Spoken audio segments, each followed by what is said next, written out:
Football season officially underway for Ohio State commits, while the Buckeyes getting ready to go to Indiana to take on the Hoosiers. Lettermen Row will be on the road to take on a recruiting assignment, so to speak. Matt Parker on the other side of that screen. I'm Spencer Holbrook, of course. This is the Letterman Lounge. Pull up a chair, grab a drink, whatever you need to do.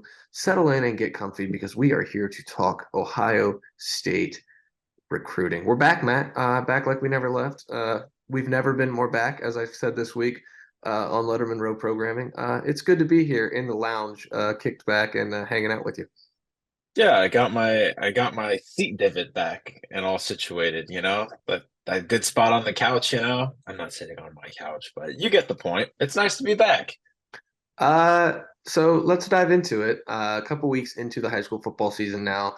The smoke has cleared from Aaron Nolan, putting a dagger through Julian Lewis and a bunch of high schoolers a couple weeks ago. You've seen some linemen. You've seen Garrett Stover, the Ohio State linebacker commit. You've been around. You're getting around, Matt. And so let's talk about it. You've seen some of these commits. How do they look? Are the future Bucks good? I would say yes. They were good last year when they earned their offers. They were good when they committed, and just a little bit of a spoiler. They're good now. They're much better now, quite honestly. Last weekend, the weekend before week one, also known as week zero, um, I hit the road for two games, took in Garrett Stover and Big Walnut last Friday, and then this past Sunday, I watched offensive line commits and twin brothers, Deontay and Devontae Armstrong of St. Edward up there in Lakewood, take on good counsel from just outside of the DC area in Maryland. And I'll start with Stover really quickly. Um, not the result that he and Big Walnut wanted against Upper Arlington, another Columbus powerhouse program, if you will. But I was so impressed, not at his physical skills, because he's kind of a freak, just a little bit. Playing that Mike linebacker for Big Walnut this year, played Will last year, and spent his two first years of high school playing safety. He's put on considerable weight, looks more like a linebacker now, but he still has that safety speed. So him at the high school game it's a nightmare for opposing defensive coordinators. He looks like, I mean, not to this is a big name, but he looks like a high school Pete Werner out there. And I think that's kind of what he's going to be like at Ohio State. I've been beating that drum for a while now. He just has that speed, he has that physical makeup. But what I was really impressed about his game last Friday was the mental aspect. Just getting guys lined up, calling shifts, doing all of these things, and then calling out the plays before they happen. I mean, it happened. It felt like every single play I could hear him, that I could hear him. He was calling out the play, and sure enough, that's the exact play that they were running.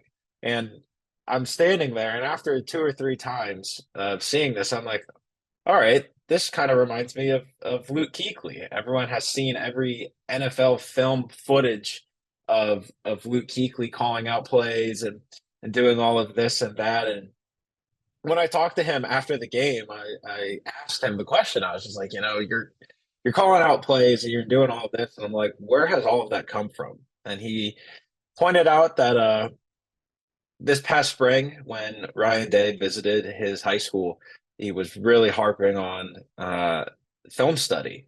And then this is according to Garrett, that Ryan told a story about his time at Boston College, which overlapped with Luke Kuechly's time at Boston College. And this isn't to toot my own horn with player comparisons and analysis. This is a real life anecdote that happened. And he Stover is now just really inspired to watch film, like he's watching a TV show that he's really into. I don't know if he's into any TV shows right now. I did not ask. That did not seem important, but he he just watches film. They upload their opponent's film on Sundays. That's typically how it works for most high schools, and he's the first guy that's watching, and he knows that because the coaches tell him that. So when your best player is also your hardest working player, that's a really good thing. And I think that is going to continue once he gets to Ohio State in January. Now tell me about the Armstrongs. I texted you during that game while you had just finished doing a weekend long project, uh, saying that they're impressive. Like they are night and day difference of where they were at this point a year ago. Ohio State played the long game in their evaluation and scouting of the Armstrong twins, and it looks like it's paying off. I mean, you everyone has I feel like everyone has seen the graphics of that St. Edward offensive line. They're all either 300 pounds or pushing 300 pounds. But specifically looking at, I want to start off with Deontay Armstrong, the tackle of the brothers. He had some pretty tough assignments up against good counsel. They have four-star defensive end Darian Mayo, who's committed to Clemson, once upon a time Ohio State target. And Darian Mayo is like a true 6'8", by the way. Like he looks like a power forward playing football. It was kind of funny, actually. He almost looked out of place because he was like just so tall, you know? And I'm like, all right, well, he's got 3 inches over a guy that's 6'5". And I'm like, I'm eager to see this. But you see that first kick slide, shoot the hands, and it was just like routine. I mean, it was routine for Deontay Armstrong, and I was so impressed. He has great length for being on the shorter end of 6'5". And just be able to move how he does with this weight gain. That's the thing that has impressed me this entire past weekend, actually. All three of those guys have put on considerable weight and they still move like they don't have that weight, which goes to show that they are Division I prospects, regardless of Ohio State or not. Like you have to be able to put weight on and still move like you didn't do it. And all three of them have. So multiple times last Sunday, Deontay Armstrong put on an island against another Power Five commit and handled his business. Made Darian Mayo kind of run the ring a little bit of football thing there. And then you look at Devontae Armstrong, gets the benefit of being an interior offensive lineman. He's the left guard on that St. Ed's offensive line. And the benefit of being an interior offensive lineman is that you get help. You can run combos where you're working up to the next level with the guy on your inside. In his case, that's going to be the center. And his intelligence really, really was showcased. Anytime they would run kind of those combos or dives or anything where it's going to be two guys on a double team and then someone is splitting to the next level, when it was his opportunity or his responsibility to split off of that double team and go hit a linebacker, man, he just hit linebackers. It was very satisfying to watch. So if you're Ohio State that still wants to implement the run game as an important thing, you got to feel pretty good about this 2024 class, seeing as how you got 4 offensive linemen and 3 running backs, and 3 very different running backs. On a quick aside, but you got to feel pretty good about what you have coming to you, especially with the Armstrong twins, which gets us into our assignment for this Friday is seeing probably the best offensive lineman in the class right now, question mark, of 4-star New Palestine offensive tackle Ian Moore. And I'm very excited to see him play Friday. Yeah, I'm intrigued because this is a guy who at one point was one of the top offensive linemen in the class, has since, for some reason, taken a nosedive down those rankings. I don't know if it's just because he's committed and doesn't do a lot of camping. I don't know if it's because he's just committed and doesn't really have a lot to say because he's committed. But sometimes these guys just get lost in the shuffle where these guys who are making, top 15s turn to top 12s, turn to top 10s, turn to top 8s, top 5s, then top 3s, and then, on signing day, you make a decision, and along the way, the hype builds. So then you're gaining traction in the rankings. I don't know if that's the case, or if Ian Moore really has just slid down, or if other guys are just rising up to the challenge of being, Division I prospects. But it's crazy to me that he's fallen this much, and so I'm excited to see him in person. and get to Yeah, do a little bit of evaluating. Do I know everything about high school offensive line play? No, but if it's an Ohio State offensive lineman, I'll know him when I see him. I like to think, and I think if Ian Moore pops out, then I'll be a little more confident in this group, even if they don't add one of those other big targets out there for the offensive line. yeah. I mean, Ian Moore is a guy that's 6'6". He's pushing 300 pounds if he's not 300 pounds already. You talk about the camp cycle, and yeah, not a big camp off season for Ian Moore. But you know what? He went to the camps that mattered, and those were the day camps at Ohio State. Uh, so he can have the opportunity already to get work with Justin Fry, Mike Soleni, be around Ryan Day, Mark Pantoni, some of the other, you know, staff members on the recruiting side anyway. Um, and that to me speaks volumes. That to me, quite honestly, being someone that covers Ohio State recruiting, that to me is more important than him going to like an Under Armour camp or something like that. And I think there's a little bit of confidence that has to come with that. You know, he's committed to Ohio State already. And if he's going to put in the extra work and, leave his hometown and do all these things, he's only going to go to the place where he's going to spend the next 3 to 4 years at, which is a pretty smart play, in my opinion, on the Moore family. But yeah, I'm excited to see him this Friday. His high school team is 0-2 right now after going to a state championship appearance or regional championship appearance, pretty far in the playoffs last year. And I texted both you and Andy back from this on Sunday or Monday, saying that New Palestine ran for 312 yards last week and lost. So I am very excited to see just how Ian Moore plays. And I'm also excited on a little personal note. I do believe this is the first recruiting road assignment that we have had. I don't think we did one last year. Yeah, we didn't. It's going to be nice to be able to get back on the road to go cover the Buckeyes, see a recruit along the way, and probably find something to eat that's bad for us but good for the soul. I would bank on that. Actually, that's absolutely what's going to happen on Friday evening, heading into Saturday as the Buckeyes go to Bloomington. If you need tickets for that trip to Bloomington and Ohio State, go to gametime.co or the Game Time app. That is the best place to go for your tickets. The Game Time app is the place. If you buy a ticket on Game Time, Matt, I don't know if you know this. Stop me if you know this, but actually don't stop me. If you buy a ticket on the Game Time app and then you find a competing app or competing, not competing app that has a cheaper ticket in that like same area or same row, Game Time will refund you 110% of the difference. So you just get them. It's basically a price match and then some.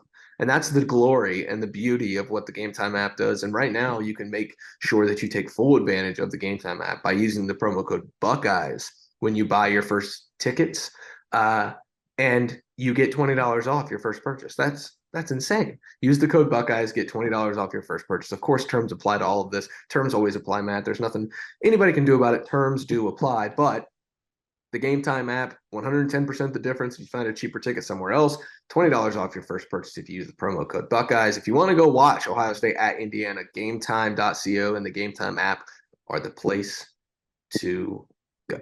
Matt, before we head to Bloomington, actually Indianapolis, before we head to the airport in Indianapolis, not to fly anywhere, it's just where the hotel arrangements are. I'm not flying to Indy from Columbus. I think they'd put me on a little puddle jumper. Might have They to take your Midwestern card away from you if you did might, that. might have to fertilize some crops on the way there in one of Yeah. those little planes. Um, Ohio State kicks off the season on Saturday. By the time people listen to this, no, it'll come out Thursday, before the college football season officially gets underway. Week 0 doesn't count. Don't tell me Week 0 counts. Come on. Well, hang on a second. Hang on a second. Week 0, it did count. Not in the way we wanted it to count, but it did count. Yeah, it didn't count the way I wanted it to, so Week 0 doesn't count. You can't fool me, Okay. college football. Week 0 doesn't count. So Ohio State getting ready to kick off the 2023 season. So Lettermen Row has to do some predicting, Matt. This is how we're going to play a game. Who wants to play a game? This is how Oh the boy. game is going to go. I want everyone to know I have no idea what's going on right now. We each have to give a goal for Ohio State on the recruiting trail over the next 12, 13 weeks. So the biggest goal or biggest storyline for Ohio State recruiting over the next 13 weeks. And then only, after the goals have been stated clearly and concisely, will we each give a bold prediction on something that is going to happen in Ohio State recruiting over the course of the next 13 weeks. And then to cap it off, we're going to give where Ohio State finishes in the On3 industry rankings in the 2024 recruiting class. Does that sound Wow. fun? This is the rest of my year of the 2024 cycle right here that we're talking about. That's the fun of the game. Let's Yeah. play the game. So as avid Lettermen Row readers know, say that 5 times fast. At the beginning of every month, I do come out with offensive and defensive goals and priorities. And so I'm still working my way through the September ones as we speak. But looking at that, I think the biggest and most important thing right now is going to be the defense. Uh, this is a defensive class that has 8 commits right now. And you got 2 on the defensive line. You have 10 stars on the defensive line. So like that is okay, you know. And then you have the 2 linebackers, Garrett Stover, Peyton Pierce, 3 cornerbacks, and 1 safety. So quick math says 2 plus 2 plus 4 is 8. Uh, and that's not going to be enough. And really and truly, it's on the defensive line and it's on the back end, specifically in the safeties room, because that cornerback group is pretty solid. And I think the most important priority and goal is making sure that Larry Johnson, Perry Eliano, Jim Knowles, Ryan Day, Mark Pantoni, and the entire scouting department identify and keep track of targets that are continuing to just go like this. Keeping my ear to the ground on that safety room, on the safety board, if you will. Uh, that's that's been a little tricky to kind of figure out, only because Ohio State is also trying to figure it out. And that's definitely a position where you need to take 2 or 3 safeties every year, no matter what. And then the defensive line, we've talked about this at length, that you got to get 4 or 5, maybe even 6 in this cycle. And I don't know if 6 is going to happen. I don't know if 5 is going to happen. At this current juncture, 4 feels like kind of a tough stretch here. But I'm really interested in seeing how they scout. How are they going to turn their head into some in-state guys that they maybe had on the fence, and now they're going to be like, okay, we just need bodies, and they're not going to take people to take people. I want that to be perfectly clear.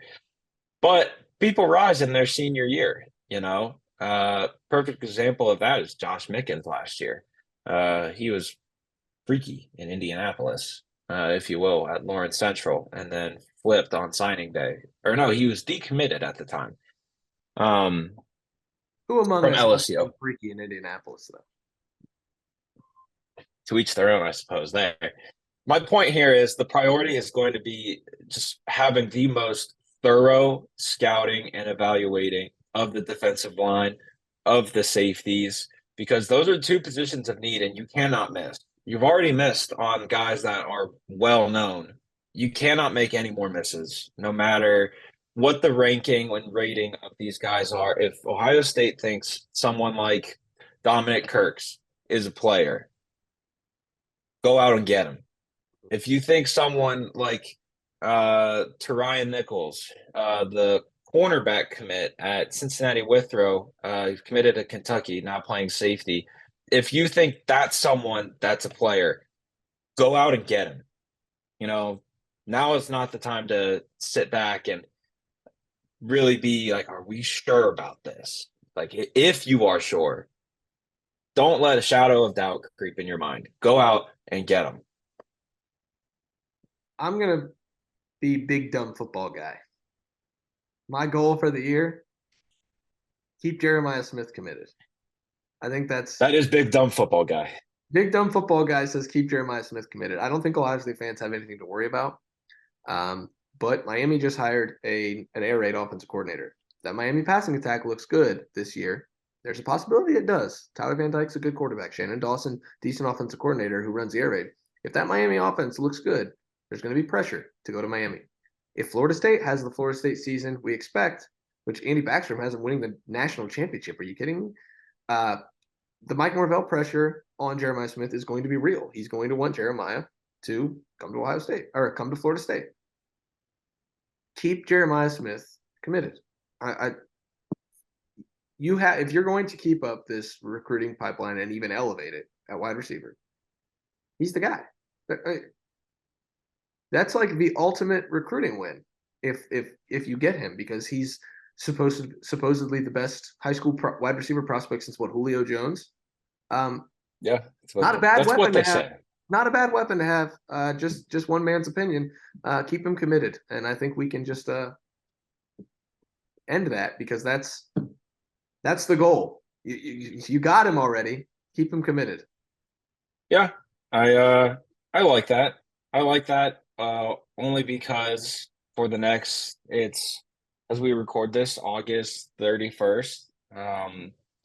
Signing day isn't until mid-December, and I promise you, there are going to be 1,000,001 stories of Jeremiah Smith being in Tallahassee, being in Gainesville, being in Coral Gables.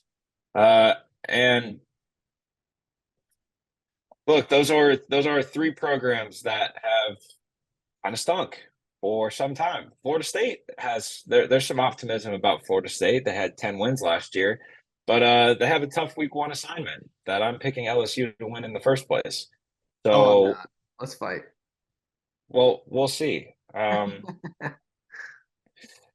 But yeah, no, I have complete confidence in Ryan Day and Brian Hartline to make sure that nothing funky happens. Funky is the word of the day for me. Make sure nothing happens with that recruitment. Only because I don't see Ryan Day and Brian Hartline leaving Ohio State, and that's really the only reason why Jeremiah Smith would decommit.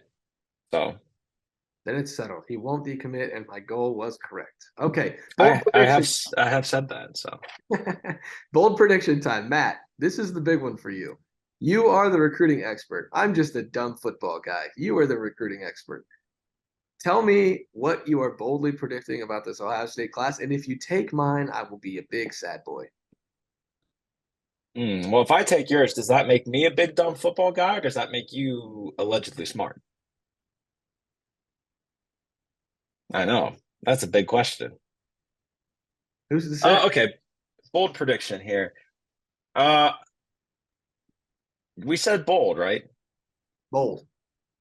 But How I mean, it bold? has to be within Ohio State takes back Dylan Rayola. No, I mean that's No, no. something reasonable. Like if I go on bold predictions on Friday at LettermenRow.com, make sure you watch that video, guys. It's fun, and Matt's gonna have one on the site as well. Didn't wasn't a part of the video, but if I was like Kyle McCord's gonna throw for 600 yards and 7 touchdowns, and Ryan Day's gonna crown him the Heisman Trophy winner after the game, they'd be like, "Well, what are you doing, man?" I my prediction's pretty bold, so I'm gonna see how spicy you got with this thing, Matt. Is it like sriracha or is it like habanero or how are we feeling here? Maybe a little ghost pepper. I don't know. All right. Anyway, I have a capital underlined italicized bold, and that's Ohio State's going to get both Brandon Baker and Jordan Seaton. I don't know how, but I think I just took your bold prediction. That's what it looks like. Well, I I got sure did. I got a I bet. sure did. Let me offer some qualification onto my prediction, and then as you think about maybe yours, coming up with one. I'll start off with Jordan Seaton, actually. I currently have a prediction in the recruiting prediction machine over at On3 that Ohio State is going to land him. And for the longest time, I put that prediction in March, I think. March, somewhere in there in the spring. And kind of seemed like that I was going to look like a big dummy because Ohio State and Seton, a four-star tackle down at IMG, formerly St. John's from the Washington, D.C. area. It looked like those two had split, and for a while they were. But now they're back, all the way back. And that relationship with Seton and Justin Fry is just it's deep. I mean, that is a very important relationship for Ohio State. And you have other schools in the mix now that Ohio State has been out of the picture. Uh, but I can realistically see Ohio State landing Jordan Seton just based on the past, the present, and what they can showcase him on the future. Ohio State had three offensive linemen leave for the NFL, and all three of them made the 53-man roster. And one season of Justin Fry being there and developing these guys. That's pretty impressive, especially for someone like Luke Whippler, who many thought and kind of expected to return for another season, and yet he still made the 53-man roster of the Cleveland Browns. So you have to tip your cap to Justin Fry for getting one season with those guys and then sending them off. And then when you look at Brandon Baker, that's the tougher one of this quote unquote package duo, not package duo, because they're not a package duo, but in this prediction they are. Ohio State's battling Texas. They're battling Oregon.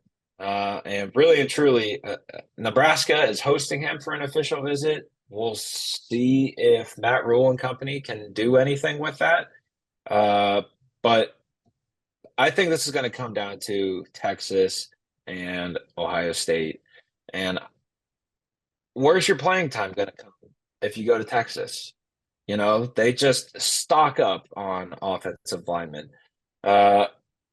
Whereas at Ohio State, when you're the number one offensive tackle in the country in your given cycle, there's room to play. You can come in and make some noise. Look at Luke Montgomery. Look what he has done. We're expecting him to play Saturday. Whatever he's going to play, though, we don't know. But my point there is relationships are what's driving both of those recruitments for Ohio State. And I boldly think that Ohio State can get both of them. Interesting. I like it. Obviously. I'm not stalling because I don't have a bold prediction. But I do like it. So my bold prediction goes into the actual team on the field right now, I guess starting Saturday, and how it relates to recruiting. I think Ohio State's going to get the spatula out in the coming months. I love flipping burgers. Ohio State loves flipping 17-year-olds. So Ohio State's going to finish with a top 10 defense in the country. I am in the tank for this defense. I think it's going to be very good. So give me Ohio State flipping at least two Power 5 defensive prospects from other schools currently committed. I don't know where that's going to come from. Does it come on the defensive line? If it did, it would have to be one of those top end defensive ends. Does it come from the linebacker room where, one of the guys who was high on their board previously, they kind of revisit it once they start to be able to pitch, look at what our defense is. It's not going to come from the cornerback room because that's kind of a lockdown position. But I wouldn't be surprised if it comes from the safety room at all. And a Power 5 commit, that could mean anybody from, an in-state guy who's committed in the Big Ten all the way up to the number one safety in the country, KJ Bolden. Who it's going to be, don't ask me right now because I'm kind of scrambling as far as the bold predictions aspect go. But I stumped him, people. I stumped him. I mean, this was going to be my backup all along, but I think Ohio State's defense will be able to sell itself after this year, and it hasn't done that in a long, long time. Even in the 2019 season, you couldn't really sell the Ohio State defense because Jeff Hafley instantly left. And that was a problem for on the recruiting trail. They had to talk guys into staying. They had to, try to hold on and didn't get to keep Clark Phillips, who's now in the NFL. So flipping is going to be important for Ohio State. And if they don't get to these guys, then that's fine because this is a program that's showing that it's evolving. It's willing to go into the transfer portal, but you'd still like to be able to use that developed tier mantra rather than go into the portal. But if you have to, go ahead. If you don't get these flips, go ahead. But I think Ohio State will be able to find a way to flip at least 2 Power 5 committed prospects by signing day. That's my story, and I am sticking to it, Matt. What say you? Final recruiting rankings. Ohio State's still sitting in the second slot right now behind the Dogs. Where will those Bucks end up, Matt? When it's on December signing day, where will the Buckeyes be in the team rankings? I still don't think Ohio State is going to win their long-awaited recruiting crown. I think Ohio State's going to finish second. I like Ohio State finishing with the second best class in the country, something they haven't done since probably 21. If I think that class finished at number 2 overall. Ohio State just that offensive class is done, minus 2.5 pieces, because maybe Ohio State takes a 4th wide receiver, maybe they don't. You're still missing at least one more tackle. And then that defensive class has some question marks. And if you're not able to get the high ranking guys, and you have to take maybe some lower rated guys, that's gonna affect your ranking overall. But Ohio State is so top heavy. You look at the highest rated guys in their class, I mean, and it's ridiculous. They have Jeremiah Smith, Mylan Graham, Aaron Nolan, Justin Scott, Edric Houston, right there. That's 5 stars. So they're very top heavy. But I can't see them passing Georgia without some outside help, which can happen in recruiting. But I'm going to say Ohio State takes second. Second, huh? I'm going to go third. Who's jumping them? I think either Florida State or Alabama is going to jump them, because those teams are going to take more guys, and so you're going to have a bigger sample size to select from. I know the on three does it a little differently, where it's based on the amount of top end guys and things like that. But I mean, it's still like you take 28, 29 guys, and they're going to Alabama does this thing where it's like, oh, Rutgers is ahead of Alabama in the recruiting rankings, and that's in like March, and then all of a sudden like November comes around, it's like Death Star Bama's at it again, and they've added like 4 or 5 stars in the last 30 minutes. You know what I'm talking about? Like that thing. Yeah. Year, Yeah. oh, Northwestern's ahead of Alabama in the recruiting rankings. This is hilarious. Screenshot it, put it on Twitter. Well, actually, big dumb football guy, Alabama's really freaking good at this thing. And they're good at recruiting. And so they're going to take 27, 28 guys. They're going to do it the way that they always do. They're going to climb in the rankings as the season goes on. And I think they're going to end with the number 2 class. Ohio State's going to have a ridiculously loaded recruiting class with multiple 5 stars and still probably end up in the 3rd spot. I think, and that's just looking at like the class ranking, right? Like the class score. But you look at the metric that matters, the average player rating in that class. And that's where I think Ohio State will be number 1. Because they're number 1 right now. And if they end up only taking 25 guys, I think that player rating, the average player rating, is going to be the best in the country, which is a true indication of how good a class is. In the 2023 cycle, Ohio State only took 20, 21, somewhere in there. I can't remember the number off the top of my head. And they were the number 4 class in the country, but their average player rating was 2nd. And we're seeing that come to fruition because you guys are writing stories about Malik Hartford maybe starting as a true freshman. Carnell Tate is going to play meaningful snaps against Indiana. Arvell Reese is on special teams. Luke Montgomery is going to have a role. So that average player rating is so important, and that will be number 1 for Ohio State at the end of the 2024 cycle. You know what, Matt? You're number 1 at Lettermen Row for recruiting. You're number 1. 1 of 1, I should clarify. 1 of 1's the best there is. So, great job.